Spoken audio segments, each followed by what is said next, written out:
Você já parou para pensar no peso que algumas palavras podem carregar quando ficam presas na garganta?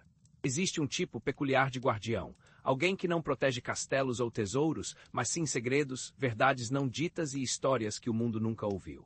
Esses indivíduos, muitas vezes sem nem mesmo perceber, assumem a custódia de sentimentos, confissões e revelações que, por medo, lealdade ou circunstância, nunca encontram o caminho para o mundo exterior. E essa custódia silenciosa, longe de ser nobre, é uma das formas mais sutis e corrosivas de aprisionamento que uma pessoa pode experimentar. Para entender a dimensão desse fardo, é preciso voltar um pouco. Desde os primórdios da civilização, as palavras foram os alicerces das relações humanas. Elas constroem pontes, selam acordos, curam feridas e dão forma aos nossos sentimentos mais complexos. No entanto, em algum momento da história, surgiu a ideia perigosa de que algumas verdades são melhor guardadas do que partilhadas. Talvez por uma noção distorcida de proteção ou por um medo ancestral do conflito, certas frases começaram a ser tratadas como artefatos perigosos, trancadas em cofres mentais. O guardião de palavras não ditas é, então, um produto dessa cultura do silêncio. Ele é a pessoa que carrega a chave desse cofre, seja porque lhe confiaram um segredo pesado, seja porque internalizou a crença de que sua própria verdade é muito perigosa, frágil ou indigna para ser vocalizada. A rotina de um guardião desses é marcada por uma vigilância constante e exaustiva. Seu dia não começa com um alongamento, mas com uma revisão mental de tudo que não pode ser dito. Durante o café da manhã, enquanto pergunta sobre os planos para o dia, ele já está filtrando ativamente seus próprios pensamentos, separando o que é seguro do que deve permanecer sob custódia. No trabalho, nas conversas casuais, ele navega diálogos como se estivesse em um campo minado. Cada pergunta é uma armadilha em potencial, cada olhar mais demorado uma ameaça de que o segredo possa ser descoberto. As pausas no banheiro não são para descanso, mas para breves momentos de verificação interna. A máscara ainda está no lugar. Nada escapou. À noite, o cansaço não é físico, mas mental. É o esgotamento de ter monitorado cada sílaba, cada entonação, cada expressão facial o dia inteiro, para garantir que as palavras guardadas permaneçam exatamente onde estão, em silêncio.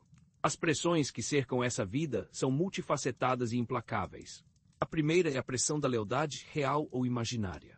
O guardião acredita, em algum nível, que trairia alguém ou a si mesmo se deixasse escapar uma única palavra. Essa sensação de dever distorcido cria uma barreira quase intransponível.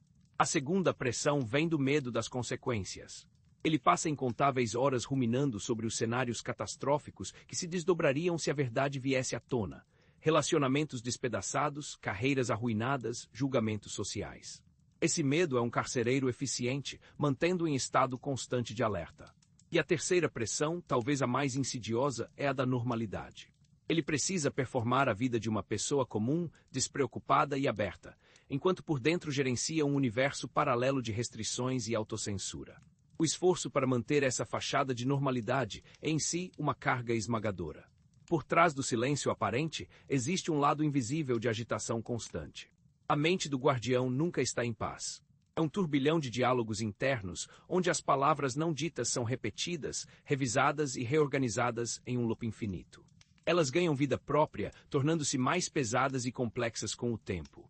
A energia mental, que deveria ser direcionada para a criatividade, para o lazer ou para conexões genuínas, é drenada por essa vigilância interna. Emocionalmente, ele vive em um estado de latência. A alegria nunca é plena, porque é contida pelo que não se pode expressar. A tristeza não pode fluir livremente, pois poderia abrir uma brecha para outros sentimentos guardados. Essa repressão emocional crônica cria um embotamento, uma sensação de estar vivendo à meia luz, sempre observando a vida de fora, através de um vidro espesso. Inevitavelmente, esse regime de autocensura leva a uma queda. O corpo, que registra tudo o que a mente tenta suprimir, começa a dar sinais. Podem ser dores de cabeça tensionais, insônia rebelde, problemas digestivos ou uma imunidade baixa e constante. São os gritos mudos do organismo pedindo libertação. Psicologicamente, a queda se manifesta como crises de ansiedade, ataques de pânico em momentos aparentemente calmos, ou uma depressão que parece não ter uma causa externa clara. A mente, sobrecarregada pelo peso do não dito, simplesmente começa a falhar. Em alguns casos, a queda é relacional. O guardião se afasta de todos, pois manter a proximidade sem autenticidade se torna insuportável. O silêncio, que era para ser um escudo, transforma-se em uma cela de isolamento. Quando a queda acontece, ela força uma reflexão profunda e dolorosa. O guardião é confrontado com uma verdade fundamental: palavras não ditas não desaparecem, elas se metastatizam. Elas intoxicam os pensamentos, envenenam as emoções e definham os relacionamentos. Ele percebe que o ato de guardar, que parecia um serviço à paz, era na realidade um cultivo de guerra interna. A reflexão revela que a maior parte do medo estava na antecipação e não na realidade das consequências.